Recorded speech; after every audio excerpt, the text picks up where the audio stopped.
नमस्कार दोस्तों, अगर आप भी रॉयल चैलेंजर्स बैंगलोर के एक बहुत बड़े फैन हैं तो इस वीडियो को दिल से एक लाइक जरूर करें। दोस्तों, कल आरसीबी और दिल्ली कैपिटल्स की टीम के बीच वुमेन्स प्रीमियर लीग 2026 का फाइनल मुकाबला खेला गया और ये मैच बेहद ही रोमांचक और कांटे की टक्कर का देखने को मिला और अंत में जो हुआ उसने सभी को हैरान कर दिया। तो आज हम आपको इस फाइनल मैच का पूरा हाइलाइट्स बताएंगे, तो ऐसे में आप इस वीडियो को अंत तक जरूर देखिएगा और अगर आपको भी ये मैच पसंद आया हो तो इस वीडियो को एक लाइक जरूर कीजिएगा। दोस्तों, आज वुमेन्स प्रीमियर लीग का फाइनल मुकाबला रॉयल चैलेंजर्स बैंगलोर और दिल्ली कैपिटल के बीच गुजरात के वडोदरा स्टेडियम में खेला गया, जहां इस मैच में रॉयल चैलेंजर्स बैंगलोर ने टॉस जीतकर गेंदबाजी करने का फैसला किया। इसके बाद दिल्ली कैपिटल की ओर से पारी की शुरुआत करने के लिए लेजेली और शेफाली वर्मा मैदान पर उतरी। दोनों बल्लेबाजों से टीम को तेज शुरुआत की उम्मीद थी। वहीं रॉयल चैलेंजर्स की ओर से नई गेंद की जिम्मेदारी लोरेन बेल को सौंपी गई। बेल ने अपने पहले ही ओवर में ये साफ कर दिया कि वो फाइनल के दबाव में नहीं है। उन्होंने सटीक लाइन और लेंथ के साथ गेंदबाजी करते हुए दिल्ली की बल्लेबाजों को खुलकर खेलने का मौका नहीं दिया। शुरुआती गेंदों पर लेजेली और शेफाली वर्मा दोनों ही संभल कर खेलती नजर आईं। रन बनाने के मौके बहुत कम मिल रहे थे और गेंद बल्ले पर ठीक से नहीं आ रही थी। हालांकि ओवर की आखिरी गेंद पर शेफाली वर्मा ने शानदार टाइमिंग के साथ पॉइंट के ऊपर से पारी का पहला चौका जड़ दिया, जिससे दिल्ली के 4 रनों के साथ खाता खुला। इसके बाद दूसरा ओवर 46 सदगिरे लेकर आईं, लेकिन इस ओवर में भी दिल्ली कैपिटल के बल्लेबाज बेबस दिखे। कोशिश जारी रही, लेकिन कभी गेंद फील्डर के पास चली जाती तो कभी डॉट बॉल निकल आती। रन गति पर पूरी तरह से अंकुश लगा हुआ था और इस ओवर में कोई भी बड़ा शॉट देखने को नहीं मिला। वहीं तीसरे ओवर के लिए कप्तान स्मृति मंधाना ने एक बार फिर लोरेन बेल पर भरोसा जताया और ये फैसला बिल्कुल सही साबित हुआ। इस ओवर की पहली 5 गेंदों पर बल्लेबाज कोई भी रन नहीं बना पाई। बेल लगातार एक ही जगह गेंद डालती रहीं और बल्लेबाजों को बड़े शॉट खेलने से रोकती रहीं। पूरे ओवर में सिर्फ 1 रन आया और 3 ओवर के बाद दिल्ली कैपिटल का स्कोर बेहद धीमी गति से बढ़ते हुए केवल 9 रन पर पहुंचा। हालांकि चौथा ओवर पूरी तरह से दिल्ली कैपिटल के नाम रहा।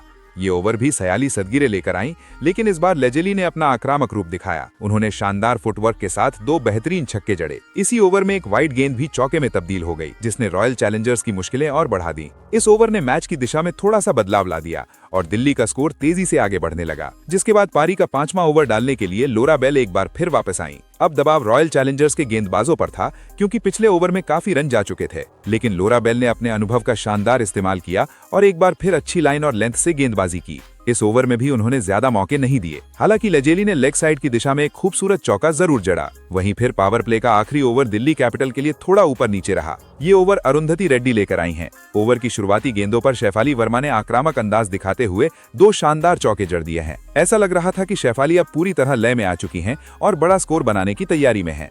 लेकिन ओवर की 5वीं गेंद पर वो बड़ा शॉट खेलने की कोशिश में चूक गईं। गेंद बल्ले पर सही से नहीं आई और पीछे खड़ी ऋचा घोष ने शानदार कैच लपक लिया। इस तरह दिल्ली कैपिटल को पहला बड़ा झटका लगा। शेफाली वर्मा ने 13 गेंदों में 20 रनों की तेज तर्रार पारी खेली। शेफाली के आउट होने के बाद लोरा वुल्फार्ड बल्लेबाजी के लिए मैदान पर आईं। उन्होंने आते ही आत्मविश्वास दिखाया और ओवर की आखिरी गेंद पर मिड ऑन की दिशा में शानदार चौका जड़ दिया। इस चौके के साथ ही पावर प्ले खत्म हुआ और दिल्ली कैपिटल का स्कोर 1 विकेट पर 53 रन हो गया। इसके बाद 7वां ओवर पूरी तरह से दिल्ली कैपिटल की ओर जाता हुआ नजर आया। ये ओवर श्रेयांका पाटिल लेकर आईं, लेकिन इस बार दिल्ली की बल्लेबाजों ने कोई भी कसर नहीं छोड़ी। लेजेली ने इस ओवर में अपने आक्रामक अंदाज दिखाते हुए 2 शानदार चौके लगाए, जिनमें टाइमिंग और प्लेसमेंट दोनों ही देखने लायक थे। इतना ही नहीं, उन्होंने इसी ओवर में एक बेहतरीन छक्का भी जड़ा।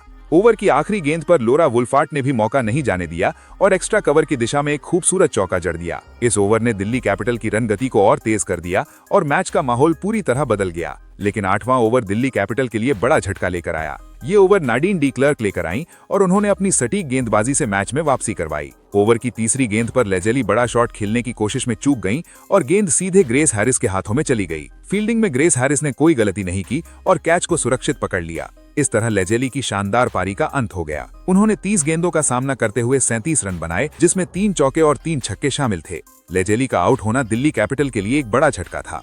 लेजेली के पवेलियन लौटने के बाद अब जिम्मेदारी कप्तान जेमिमा रॉड्रिक्स ने खुद संभाली और वो बल्लेबाजी के लिए मैदान पर उतरी, जिसके बाद 9वें ओवर के लिए रॉयल चैलेंजर्स की कप्तान स्मृति मंधाना ने गेंद राधा यादव के हाथों में सौंपी। इस ओवर की चौथी गेंद पर जेमी रॉड्रिक्स ने अपने ट्रेडमार्क अंदाज में शानदार कवर ड्राइव लगाया और चौका हासिल किया। हालांकि इसके अलावा राधा यादव ने इस ओवर में कसी हुई गेंदबाजी की और सिर्फ एक ही चौका दिया। उनकी लाइन और लेंथ ने बल्लेबाजों को बड़े शॉट खेलने से रोके रखा। वहीं 10वें ओवर के लिए एक बार फिर नादीन डी क्लर्क गेंदबाजी के लिए आईं, लेकिन इस बार कप्तान जेमी रॉड्रिक्स ने आक्रामक रुख अपनाया। उन्होंने इस ओवर में 2 शानदार चौके जड़ते हुए ये संकेत दे दिया कि दिल्ली कैपिटल अब तेजी से रन बनाने के मूड में है। उनकी बल्लेबाजी में आत्मविश्वास साफ नजर आ रहा था और रन गति लगातार बढ़ रही थी। 10 ओवर की समाप्ति तक दिल्ली कैपिटल का स्कोर 2 विकेट के नुकसान पर 94 रन हो चुका था।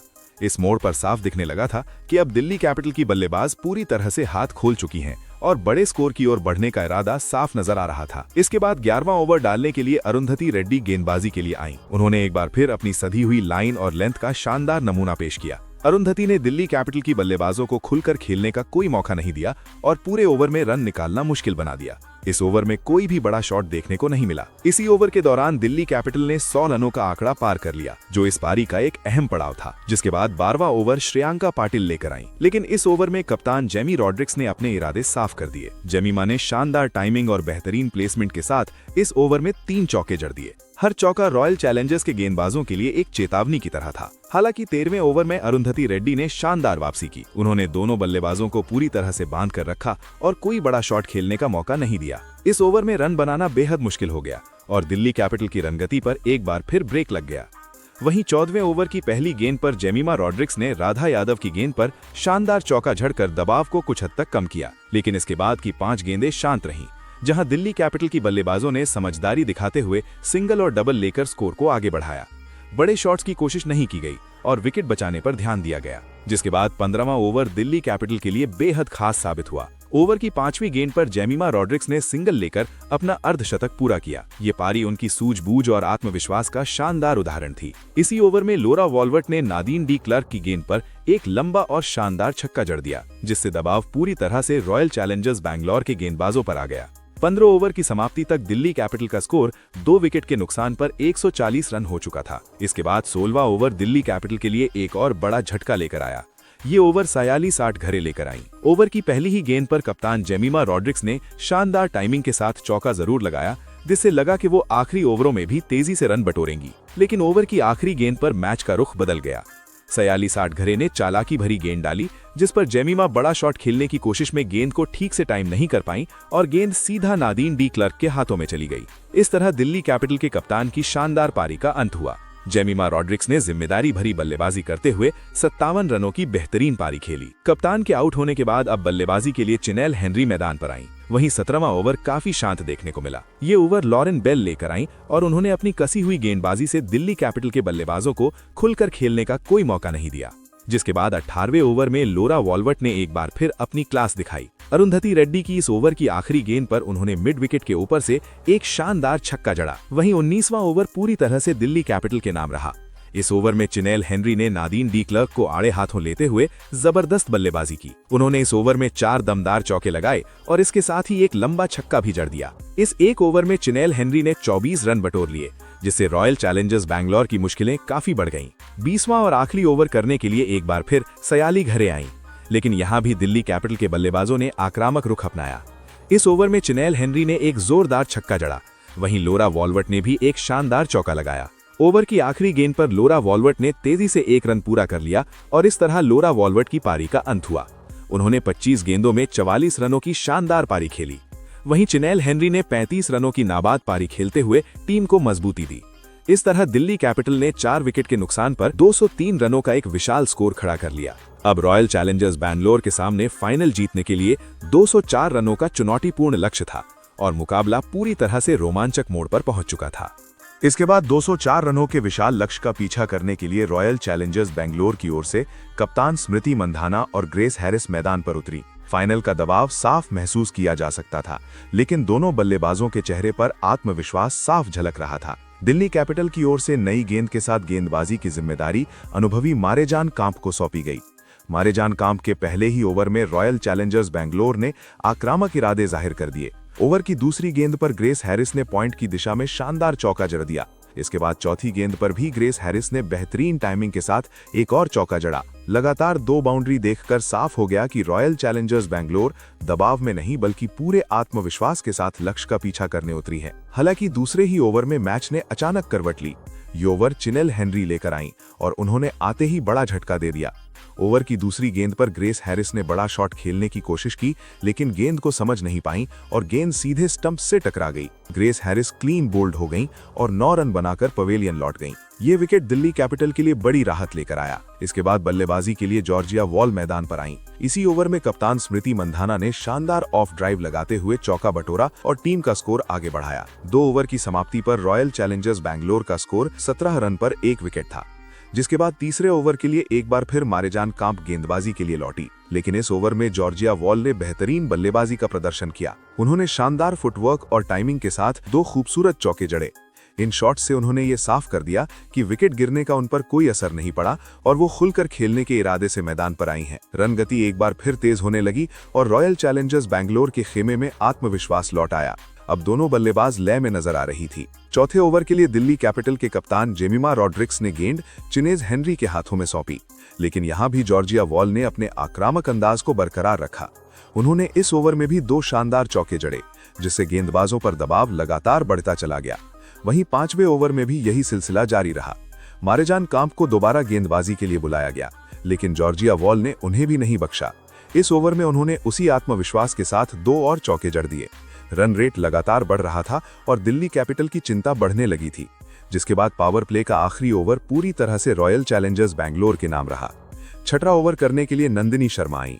इस ओवर की शुरुआत जॉर्जिया वॉल ने मिड विकेट की दिशा में लगाए एक शानदार चौके से की। इसके बाद कप्तान स्मृति मंधाना ने भी अपना आक्रामक रूप दिखाया। उन्होंने इस ओवर में एक बेहतरीन चौका और इसके साथ ही एक शानदार छक्का भी जड़ा। पावर प्ले की समाप्ति पर रॉयल चैलेंजर्स बैंगलोर का स्कोर 1 विकेट के नुकसान पर 59 रन हो चुका था। इसके बाद 7वां ओवर डालने श्रीचरणी गेंदबाजी के लिए आईं। इस ओवर की तीसरी गेंद पर कप्तान स्मृति मंधाना ने ऑन साइड की दिशा में शानदार चौका जड़ दिया। हालांकि इसके बाद श्रीचरणी ने शानदार वापसी की। उन्होंने अपनी लाइन और लेंथ में बेहतरीन सुधार किया और बाकी की गेंदों पर दोनों बल्लेबाजों को खुलकर खेलने का मौका नहीं दिया। वहीं 8वां ओवर भी इसी तरह रोमांच से भरा रहा। इस बार स्मृति मंधाना ने शेफाली वर्मा की गेंद पर अपने अंदाज में खूबसूरत शॉट खेला। ओवर की 5वीं गेंद पर उन्होंने थर्ड मैन की दिशा में शानदार चौका जड़ दिया, जिसके बाद 9वें ओवर के लिए दिल्ली कैपिटल की कप्तान जेमिमा रॉड्रिक्स ने गेंदबाजी की जिम्मेदारी मिन्नू मणि को सौंपी। यहाँ जॉर्जिया वूल ने एक बार फिर अपने आक्रामक इरादे जाहिर किए। ओवर की दूसरी गेंद पर उन्होंने लॉन्ग ऑफ की दिशा में शानदार चौका जड़ा। ये शॉट देखकर साफ लग रहा था कि रॉयल चैलेंजर्स बैंगलोर तेजी से लक्ष्य की ओर बढ़ रही है और हर ओवर के साथ जीत के और करीब पहुंचती जा रही है। रन गति लगातार संतुलन में बनी हुई थी, जो एक बड़े लक्ष्य के पीछा में बेहद जरूरी होती है। वहीं 10वां ओवर शांत नजर आया। इस ओवर में दोनों बल्लेबाजों ने जोखिम लेने से बचते हुए सिंगल और डबल पर ज्यादा ध्यान दिया, लेकिन ओवर की आखिरी गेंद ने पूरे माहौल को बदल दिया। स्मृति मंधाना ने नंदिनी शर्मा की गेंद पर लॉन्ग ऑन के ऊपर से एक शानदार छक्का जड़ दिया। इसी के साथ ही रॉयल चैलेंजर्स बैंगलोर ने 1 विकेट के नुकसान पर 100 रनों का आंकड़ा भी पार कर लिया। इसके बाद 11वें ओवर के लिए श्रीचरणी को गेंदबाजी पर लगाया गया, लेकिन इस समय रॉयल चैलेंजर्स बैंगलोर की दोनों बल्लेबाज पूरी तरह लय में नजर आ रही थी। मैदान पर आत्मविश्वास साफ झलक रहा था। ओवर की तीसरी गेंद पर कप्तान स्मृति मंधाना ने लॉन्ग ऑन की दिशा में एक शानदार छक्का जड़ दिया।